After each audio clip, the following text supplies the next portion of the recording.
Infantry wins firefights, tanks win battles, but artillery wins wars.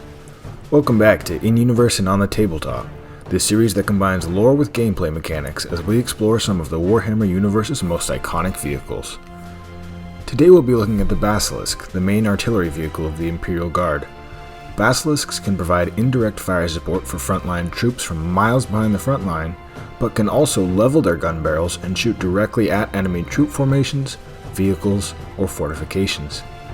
Enemies of the Imperium quickly learn to fear its powerful Earthshaker cannon, a fittingly named weapon that can tear apart enemy tanks with a single shot. On the tabletop, the Earthshaker cannon is a formidable weapon indeed, with D6 shots, a strength of 9, an armor penetration of -3, and D3 damage.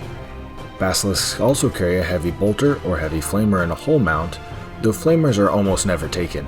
If the enemy gets within flamer range of a Basilisk, it's already dead. Basilisks perform very poorly in close range combat as the cannon cannot effectively engage enemies at point blank range. In the game, this is reflected by the blast keyword, which means that the Earthshaker cannot be fired in melee. However, Basilisks do not need line of sight to shoot and have a 240-inch range, so keep them out of line of sight and as far back as possible. Basilisks are built on the chassis of the formidable Chimera transport, and are thus decently durable with a 3+ save. Due to the vehicle's open-top design, however, its toughness is decreased from 7 on a standard Chimera to 6 on a Basilisk. The only other Basilisk variant that exists in-game, the Armageddon pattern, has a fully enclosed crew compartment for greater shrapnel protection and to protect crews from the planet Armageddon's inhospitable environment. This variant costs slightly more than the standard pattern Basilisk, but re-ups the toughness to a 7 due to the additional armor.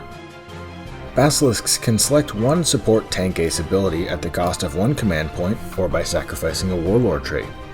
The most commonly utilized of the 3 available is full payload, which changes the Basilisk's damage characteristic from D3 wounds to 3 wounds every time. This is a worthwhile inclusion and is cheap at the price of only a single command point.